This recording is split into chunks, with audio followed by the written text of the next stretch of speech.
সালামু আলাইকুম। চট্টগ্রাম কদমতলী থেকে স্বাগত জানাচ্ছি। আমি সুমন মোল্লা।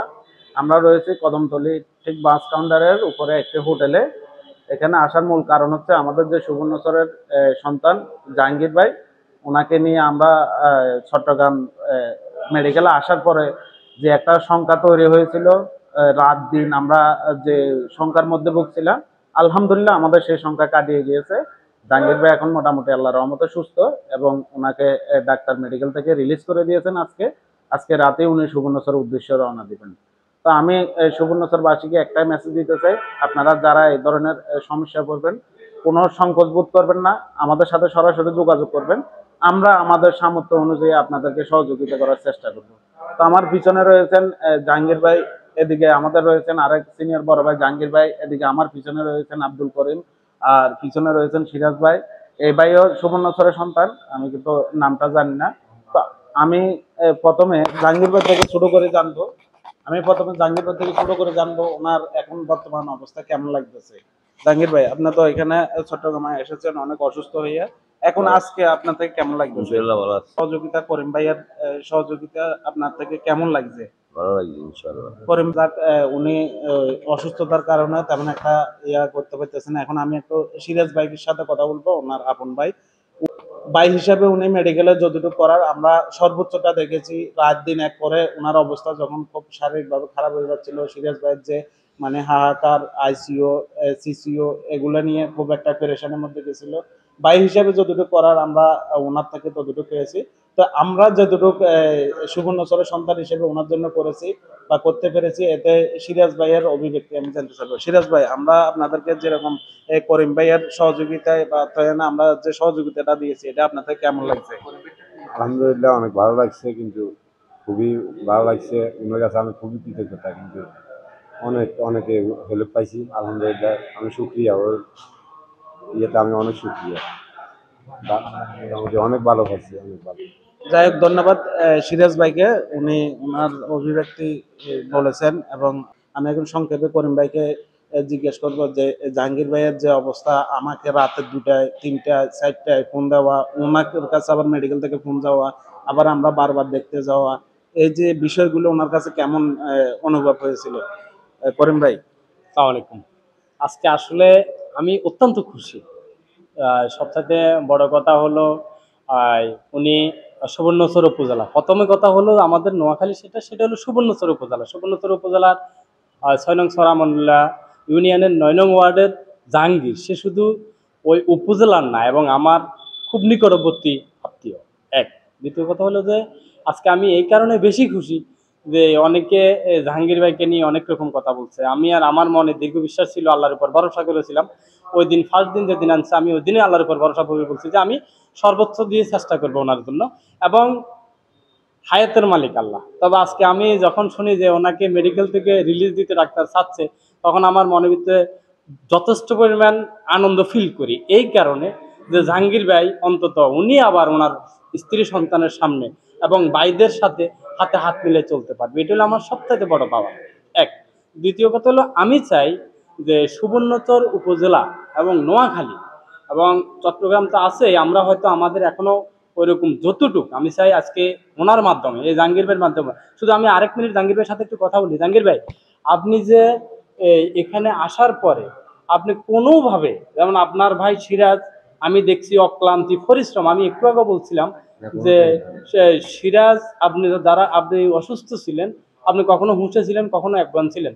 যেদিন রাতে 3টা থেকে আইসিইউ আর সিসিউ খোঁজা শুরু হয়েছে, ওই দিন আপনি জানেন না যে এই সিরাজ আপনার ভাই কি পরিশ্রম আপনার। আমি যতটুকু জানি, যখন ও একটা টেস্টের জন্য ওখানে যাই পাচ্ছিল না, সিঁড়ির উপরে আসি বসে গেছে, আমারও বলতেছে ভাই এই মুহূর্তে যদি আমি ওদের সাথে এই ফিল্ডটা দেখাই, তাহলে ওরা আরো বেশি ক্লান্তি হয়ে যাবে, আমার বোন যারা আছে। কিন্তু আমি কি করব, মানে সেও সেন্সলেস অবস্থার মতো। যে ভাই, আমি চাই পৃথিবীতে সব ভাইগুলা, আমি জানি না আল্লাপাক আমার কপালে কি রাখছে, কিন্তু আমি চাই প্রত্যেকটা ভাই এক রক্তের ভাই, তাদের ভিতরে আল্লাপাক এই রহমতগুলা দেয়।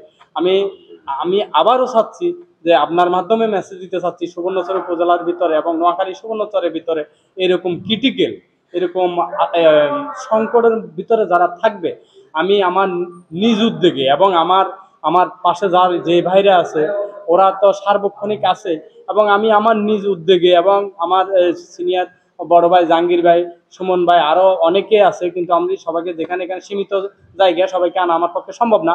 তাই আপনাকে আমরা আজকে লাস্ট বিদায়, যেমন সুবর্ণচরের জন্য পৌঁছায় দেওয়ার জন্য, গাড়িতে উঠে দেওয়ার জন্য আমার আরো একটা মনস্তব ছিল, যেটা ছিল আপনি আমার, যদিও আমরা সুবর্ণচর নিয়ে কাজ করি বা মাহফুরা, শুধু সুবর্ণচর না, নোয়াখালী বা যে কোনো জায়গার, ওই যে আমি কয়েকদিন আগে হসপিটালে অনেকজন রুগীর সাথে দেখা করছি, অনেকের পাশে যার পাশে যতটুকু সম্ভব দাঁড়াইছি, কিন্তু সবাই কিন্তু নোয়াখালীর না, সবাই পুরো বাংলাদেশের ছিল। একজন বান্দরবান্ডে একটা মহিলা বাচ্চা হওয়ার পরে সে পুড়ে গেছে, বাচ্চার অবস্থা দেখি আমার খুব খারাপ লাগছে। আমি যতটুকু সম্ভব ওনাদের পাশে দাঁড়াইছি।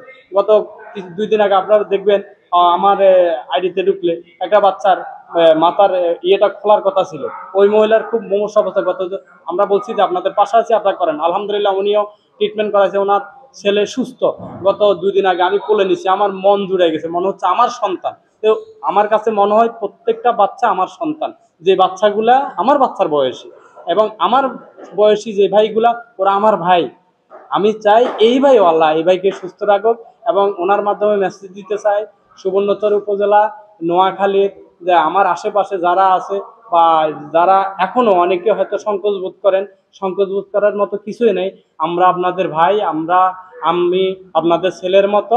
যখনই যাদের এই সামান্য, এই আমার সামান্য ইয়েতে আপনাদের যাদের ভালো লাগে বা যারা একটু কষ্টে থাকেন বা মেডিকেল ট্রিটমেন্ট এই সবগুলোর ভিতরে হয়তো সংকোচ বোধের কারণে বলতে পারে না, মনে করেন যে সে আমাদের এলাকার ছেলে, আমরা তার কাছে না, সংকোচ ছাড়া আমি চাই একটা মানুষের জীবন বাঁচবে, এবং আমরা হয়তো সামান্য জীবন বাঁচানোর মালিক আল্লাহ, আমরা হয়তো আপনাদের পাশে একটু দাঁড়ানোর চেষ্টা করি।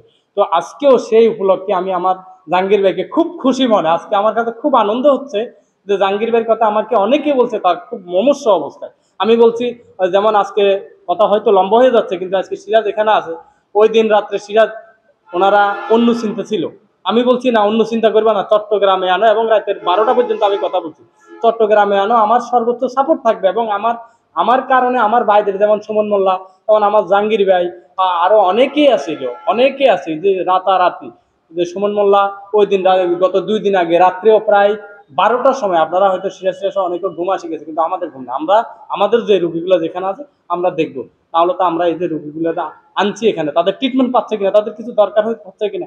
গতকালকে আরো একটা বিষয় হলো, একটা পাগল রাস্তায় বাচ্চা জন্ম দিল, ওটা নিয়ে আমাদের সারাটা দিন কাটছে। গত 2 দিন আগে একটা বাচ্চা নিয়ে, ওই নিয়ে আমাদের সারাটা দিন কাটছে। তো আমি আবারও বারবার মেসেজ দিতে চাই, সুবর্ণচর উপজেলার নোয়াখালীতে এরকম কোনো সমস্যা পড়বে, যাতে অন্তত আমার সাথে ছোটখাটো, এবং আমাদের আরো জাহাঙ্গীর ভাই, সুমন মোল্লা অনেকে আছে, ওনাদের মাধ্যমে হলো যোগাযোগ করবেন। আমরা আপনাদের অন্য যতটুকু পারি পাশে দাঁড়াবো। আমরা চাই যে আল্লাহ যদি চাই, আমি অন্তত এই আশা ব্যক্ত করে আমার সংক্ষিপ্ত বক্তব্য শেষ করলাম। আসসালামু আলাইকুম রহমতুল্লাহ।